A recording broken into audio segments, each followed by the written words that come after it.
صحیح بخاری حدیث نمبر 6943۔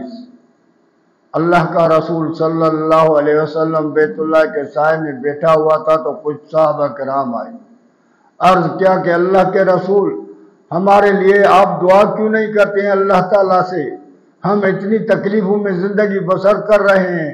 اللہ کے رسول صلی اللہ علیہ وسلم نے فرمایا تم سے پہلے انبیاء کرام آئے اور ان کے ساتھیوں کو زمین میں ڈال کر آرا اس کے سر پر رکھ کر اس کو 2 ٹکڑے کیے گئے اور کچھ بدو کو کنگھی لوہے کی اس کے گوشت میں ڈال کر اس کے ہڈے تک اس کو نوچ دیا جاتا تھا، پھر بھی یہ آزمائش اس کو اپنے دین سے نہیں ہٹاتی تھی۔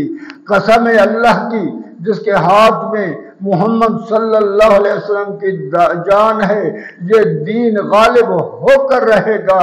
ایک دن ایسا آئے گا کہ سنان سے لے کر حضر موت پر ایک گھوڑے پر سوار ہو کر نکلے گا، اسے اللہ کے سوا کسی چیز کا بھی خوف نہیں ہوگا کہ ڈرے گا تو صرف اللہ سے ڈرے گا، یعنی اتنا امن اور سکون آ جائے گا۔